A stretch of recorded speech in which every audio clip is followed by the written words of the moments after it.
can see us. Oh, perfect. I wonder if it's too, oh no, not at all. No, I think it's good. It is. It's wonderful. Hello, everyone. Hi, everyone. Nobody's up yet. Nobody's up yet. We'll wait a couple of minutes. We are a bit late. Oh, hello. Hello. How are you? Hi, guys. We are Today's Litches. I'm Valerie. And this is Sheila. And welcome to Sandwich Generation. So Sandwich Generation is a talk show, hot topics. Let's see, we get into the down and dirty, but in a very Respectful way. Absolutely. If you're getting a lot of feedback, welcome to our new studio. And as you can see above us, we have this wonderful thing that has Today's Litches on it above us.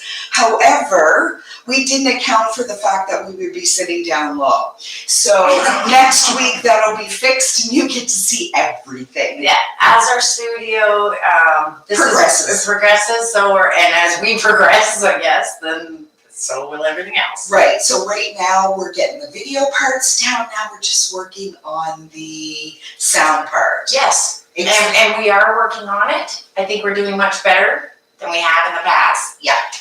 It's getting better. We have a little more work to do. We sure do. So we're sisters, for those of you that don't know. Yeah. I'm Valerie. Sheila. And we are sisters. We are not twins. No, we're a few years apart. Yeah, I'm older, just for those of you. Hi, Mom. Oh, hi, Mom. Seen her on there. Don't you like having a big screen? So, as you can tell, our parents are still with us. Yes. And we have children. Yes, and grandchildren. Mm-hmm. And so that's what makes us the Sandwich Generation, and that's where the perspective comes from. Exactly. From what it's like to be 50 years old and not a senior citizen, because they get talked about a bit, and then we're a younger generation. They tend to be talked about a lot.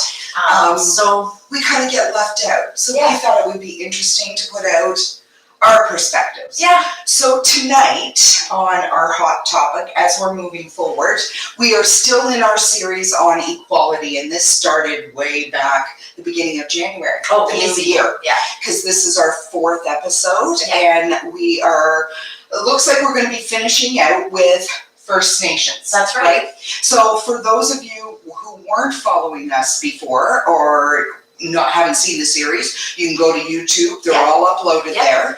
And we started the first week with equality, just kind of talking about it. Then we went to white privilege. Then we went to Black Lives Matter, and I felt, and so did Sheila feel, that it was really important to put First Nations in here too. Because that was actually how it started, wasn't it? Yes, it was. We wanted to actually... It was my aha moment into white privilege, and it involved an Indigenous person, right? And that's when I realized that it wasn't really about being privileged, like having a trust fund or being looked after. It was more for me, and what I took from it, it was more about not understanding that the color of my skin had no obstacles. Yes. Right. And as I explained, I came to the realization that when I went on a job interview, I knew I was never concerned that the color. I never thought about it either. Yeah, no, and that's what I was saying to you. And then we sort of started talking about it. And then we got into Black Lives Matter because as we were offended by white privilege in the beginning, we were also offended by Black Lives Matter because the immediate assumption is that what? Doesn't everybody's life matter? Yeah. And so I think that's kind of where we went from, and now we're diving into First Nations. And the reason why it's so important to dive into this is, first of all, I want you to understand that neither one of us are First Nations. No.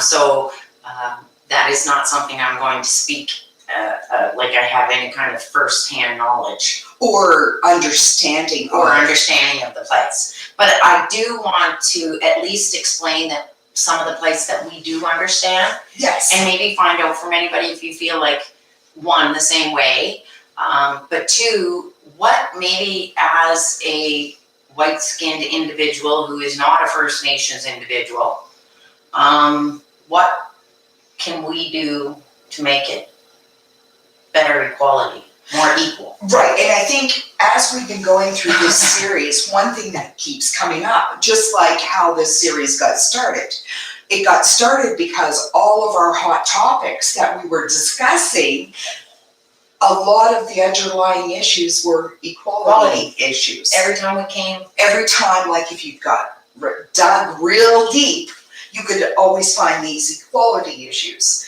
And one thing on this platform we agreed we would never do is, one, attack anybody for their opinion.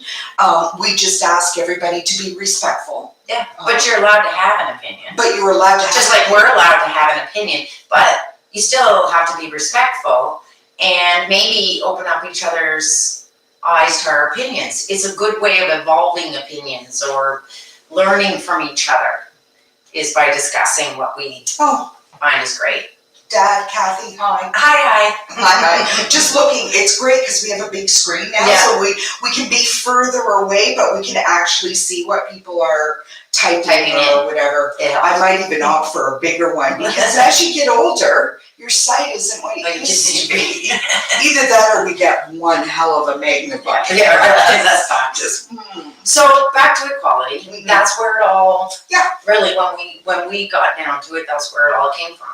It stemmed every time we came up with a topic that we wanted to discuss. In the end, that topic went right back to equality. And it would go back to racism and how that affects equality. Right. And even the history behind all of it, because I think it's very important. And I think for those of you who have been participating through this whole series, when it comes right down to it, our history is very important for us. To learn not to water it down. No, we can learn from it. But to speak of it and learn from it.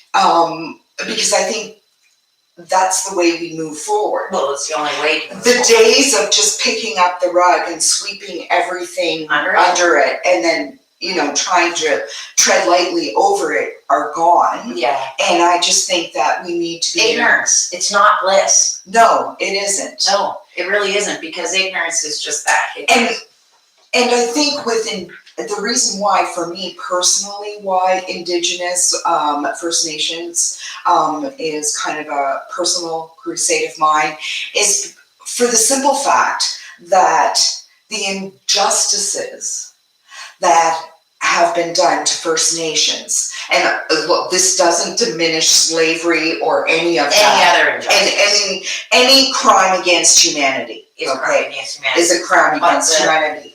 But the ongoing, and the misconceptions and the perceived notions that we have through media, social media, what we were taught in school, the books that we read in school, and all of that's changed, and we've moved forward in that change. And for a lot of us white-skinned people, we were comforted in the fact that we didn't view the world that way anymore. We were not racist. No.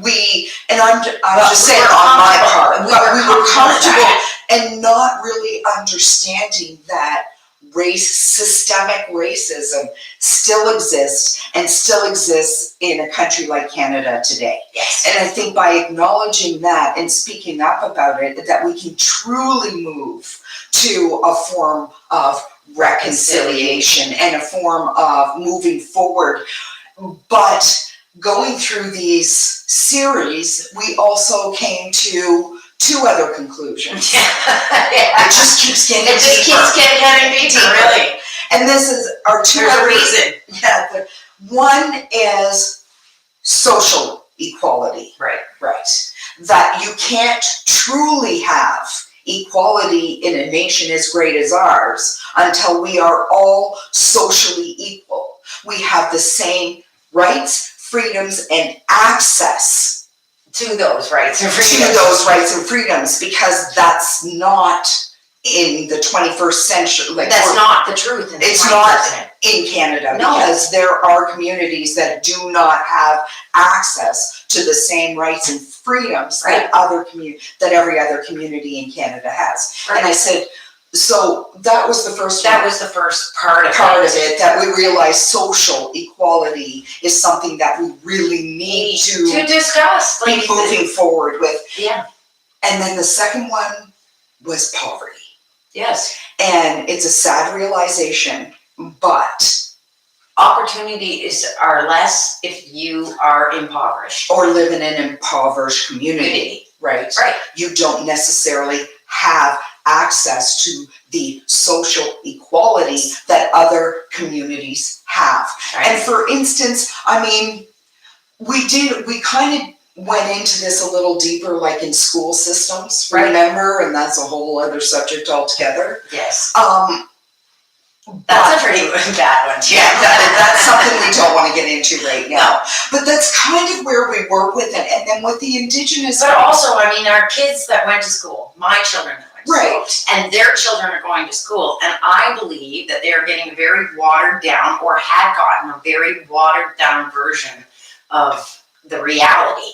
I don't think that my kids were aware, nor was I until a little later, that the schools, residential schools were still happening. Like I thought, wow, in my head, that was something that happened in the history book that I saw in like 200 years ago.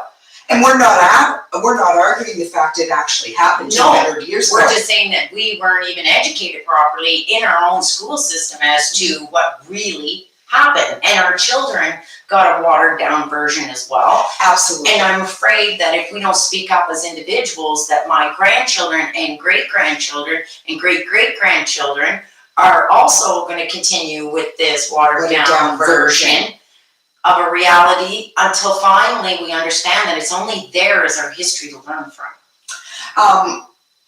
Recently, and because of Sandwich Generation and Grandkids Corner, we're on social media a lot more than I'd ever be in the past, that's for sure. Yeah. But I had saw a post from an Indigenous person, and I actually believe BC. Might have been. Yeah, no, I'm pretty sure it was BC. Anyway, very proud of his heritage and everything. Young man. Anyway, he was on a live. But before it went live, there was a picture of him, and then they had a caption of something somebody had written. Okay. And what it was, that if it wasn't for white man, you wouldn't have houses, and something or other. Yeah, just basically saying that you'd still be savages in the woods or whatever. Anyways, that was the gist of the comment. And then he responded by saying, but we would still have our culture. We would still have. You evolve. Yeah. And as a people, with their culture, with all their beliefs, with their own medicine. And he said, and there would still be bison roaming. That's right. And there would still be and so I get it. And it kind of makes you think. There's nothing, and I just want to make this perfectly clear. On my behalf, there is no amount of money, no amount of reconciliation, no amount of anything white man could do to make up for taking 5 generations away from them by kidnapping their children. And I mean, there's nothing that can ever make. I don't know how you move past that, because the reality is, if the shoe was on the other foot, how do you move? How do you move past that? So they don't trust us. Yeah, I get that. I wouldn't trust us either, even though. And it's not that I. But here's the thing, though, and this is where I'm coming from. Is I understand that we're in this place now, that they don't, most First Nations individuals, that I know like one-on-one, Right. they'll sit and talk to you and that, but they honestly, a lot of them don't trust us as a peoples, and I mean as communities, like as governments. Not As, necessarily because we had- an individual. Yeah, not necessarily an individual. Right. What I'm saying though is, if they don't trust us, at some point, how do we ever have this dialogue, open dialogue? How do we ever discuss any, like I'm trying to figure out how we can discuss things and learn if we're so untrustable. In their eyes, not in. And I'm not sure, and this is the where dialogue we we've wanted been having. Right, and we wanted to have, and we did reach out, but we couldn't connect. We actually just didn't connect in time to have somebody First Nations that. And we might actually be able to. And we may be able to, but we weren't able to get it done for this week. And but I thought it was still important for us to have the conversation. Yes. We can only speak on our end, yes. right? I will. How do we, other than raising our children without those types of prejudices, and being open and stuff like that, how do we affect that? But again, educating children that it is not embarrassing to have a ribbon dress. No. Right? That you should be proud. That's part of your culture. Yes. Right? I think that we need education on our. But that's just it. I think that we need to move forward. It's like we said, you were reading before about how the preconceived notion that, Native people have problems with alcohol. Yeah. Right? But they don't even have the infrastructure to deal with any issues that they do have like that. And a lot of their old and it's not like we don't have addictions issues. Exactly. I mean, we have thousands of people dying from fentanyl every day in North America. So, yeah. But I guess what I'm saying is it seems more prominent, I think, in that community because they don't have the infrastructure to help fix any issues. They don't have that stuff available. It's not accessed.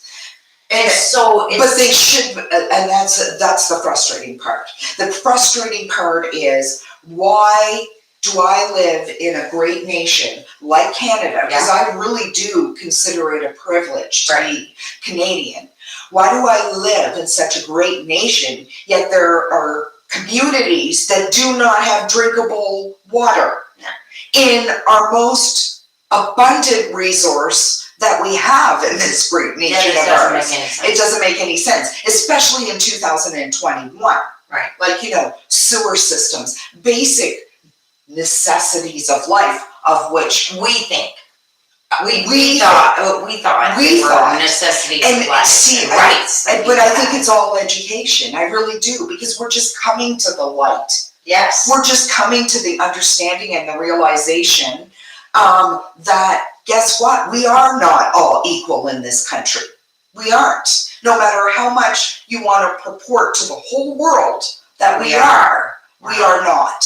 No. And we're not treated equal. No. If you, and especially for some reason, as a First Nations person. But I think we need to talk about something about as a First Nation person. So I never really thought one way or the other until I moved to Alberta. Yes. And that's the truth. I'm going to say the truth, people. I have never seen so much systemic racism towards the Native population, right? First Nations. Our First Nations, our Aboriginal, Indigenous populations, nations here in Alberta. I've never seen so much racism in my whole life. No. Like, you can talk about Black Lives Matter, but in Alberta, it's bad. It's systemic, and it seems like it's First Nations. It's First Nations. And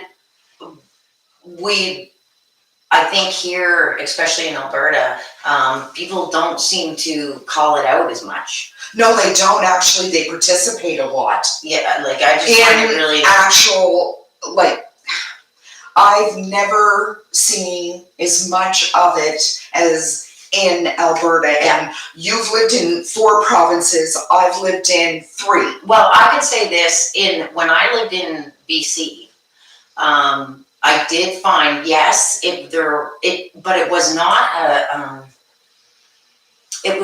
a derogatory thing. It wasn't a bad thing to be First Nations. It was something to be proud of in BC. Okay.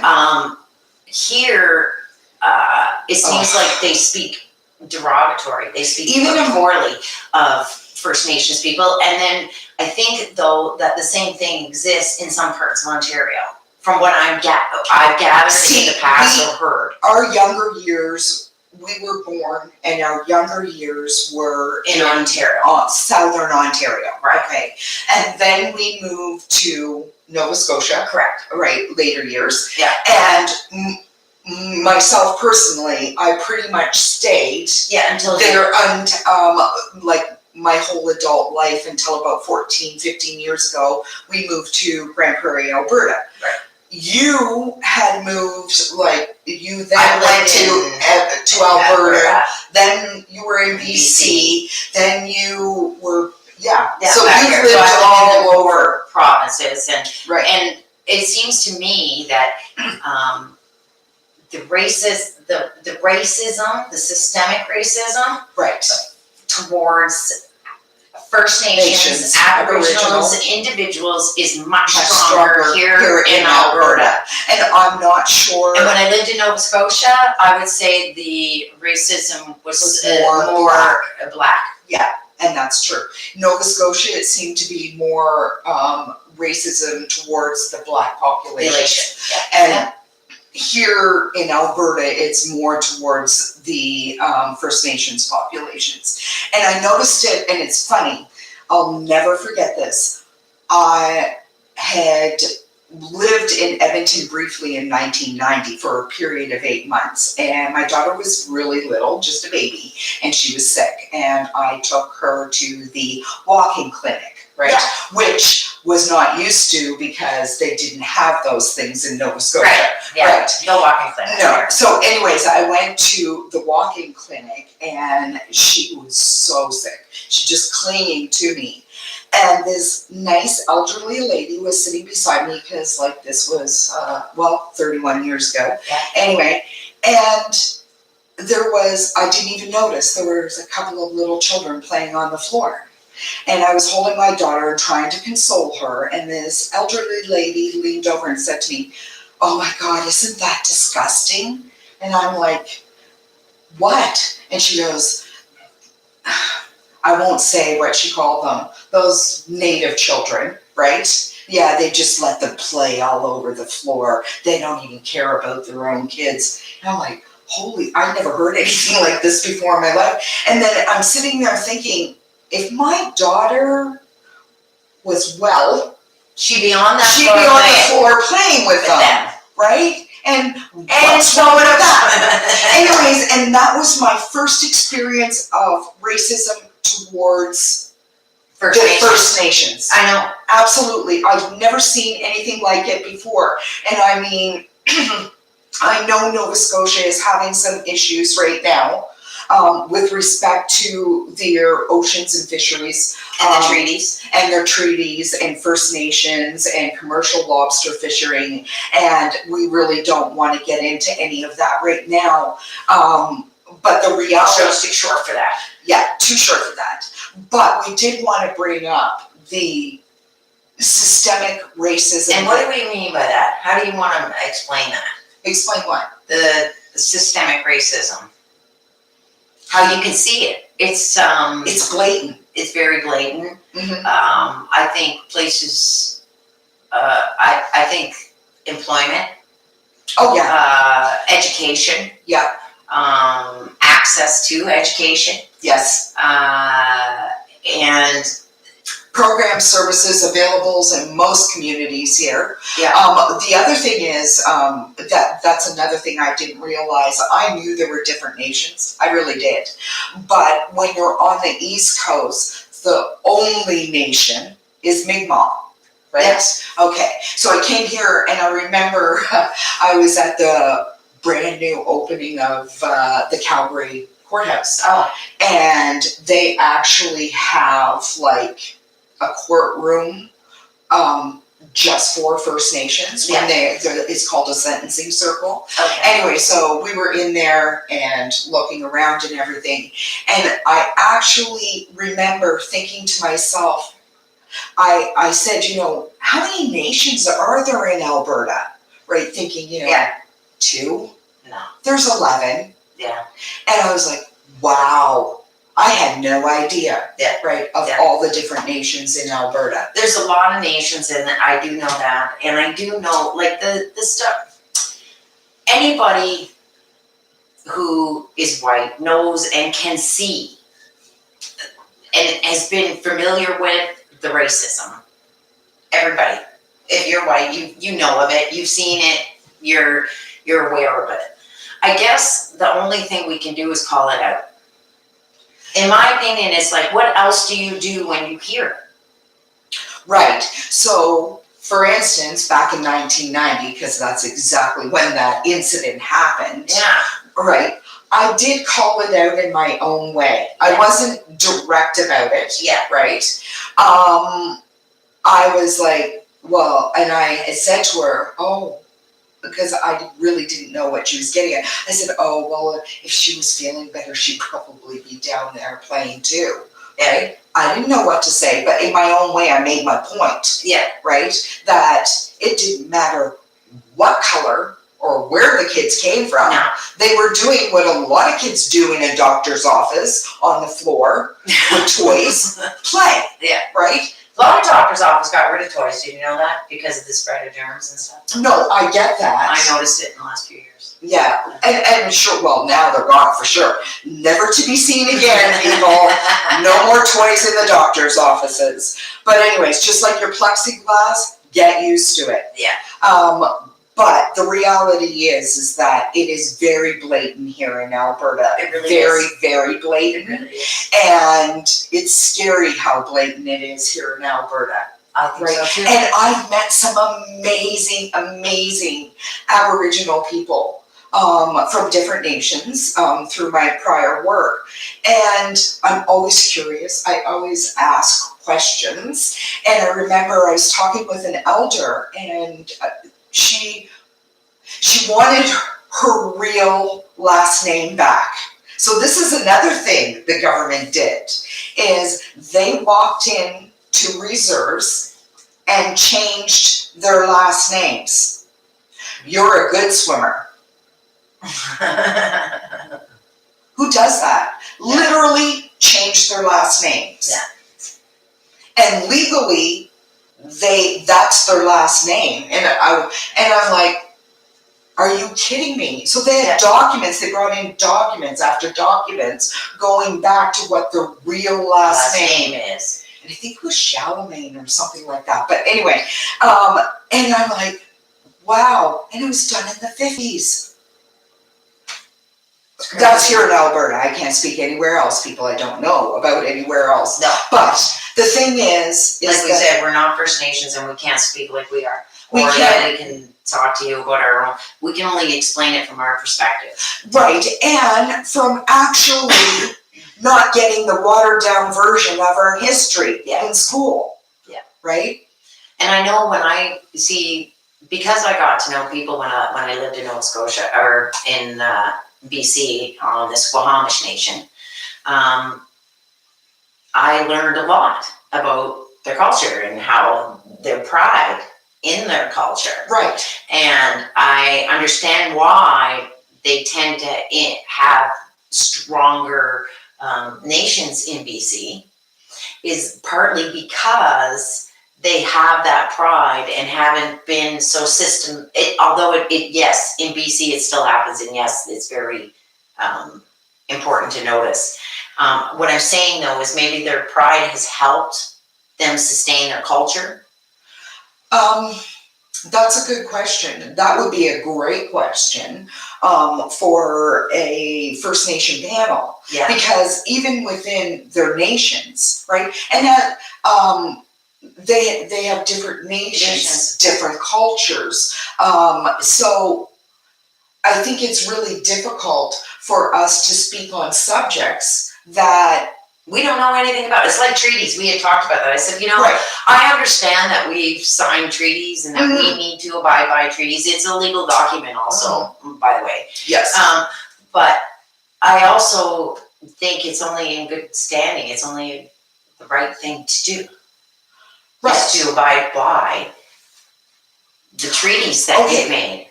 So why don't we check our time, and why don't you talk a little bit about... Can you see it? Just a second. Actually, I think it is time. Yeah, I think it is time. I knew this was going to happen. I knew it. No, we got a few minutes. About what's going on in Australia. Oh yeah. With that was on the news. Yeah, that they were wanting $1 million and for each. They're Indigenous, First Nations. They call them Indigenous. Do they, or Aboriginal? They call them Aboriginal. That's right. I heard that. But I guess I don't know. You're the no, it was $1 million. They were looking for $1 million for each Black individual. And the Indigenous people believe it to be true that they should be getting $1 million. And today is also each person. But I mean, for me, I'm like, wow, that's a lot of money. I don't know anything. But didn't you say the option to go back to they were like, and then they wanted to be able to pay for their own option as to whether or not they want to go back and recreate a life in there. And they were like, most of them, we had said that no, they would not want to do that. Right. But a few of them said they would like the opportunity. I guess what I'm saying though is that this is our First Nations land.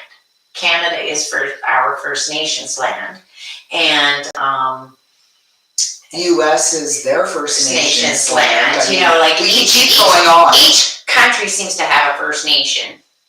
Each country or continent has a First Nation. Yeah. A first Aboriginal or Indigenous to that country. Area. Oh, by the way, which they were not Indigenous. They actually came up and down. Yeah. And then, but yes. Yeah. Anyways, going back to the good old days where First Nations and the establishment, well, basically it was like anything else. Conquer. Yes. Conquer. That's what it was. Yes. It's the same way the British went into India and every other. And like you said, there's why there were French colonies. The difference between us and the U.S. is that we have the same parents. Yes. The French and the English originally, right? We have the same parents besides the Indigenous populations, right? Canada and the U.S. has the same parents. The difference is when the U.S. grew up, they decided to move out on their own. They kicked the parents to the curb. We stayed in the family. Right? That's all. We remained tied to the family. They separated from the family. That's the only difference, right? Yeah. Okay, Missy. Okay. It's that time. We need to let them know about a few things. Okay. And let me just double check. Actually, it is that time. I tried to tell you. I knew it. It always is. We get chit-chat and then we don't shut up. Okay, so after this, every Wednesday, we are live on YouTube at 6 p.m. Right. Half-hour segment program. We also go live on TikTok. Yes. And we go live on Facebook with Sandwich Generation. That's right. TikTok's at 7, Facebook's at 8. Yep. Also, on top of that, we blog. We put out 5 blogs a week, and you can find that at 2daysglitches.com. And don't forget Grandkids Corner. We do that every Friday at 4 o'clock. YouTube. It becomes available at 4 o'clock. Yeah. And it's our adventures for the grandkids, children. We just have fun with them. And we miss them. We miss them. We started out virtual play, turned into virtual fun. Right. So that's what we have going on. So come check us out, like and subscribe. See you guys next week. Bye. Bye.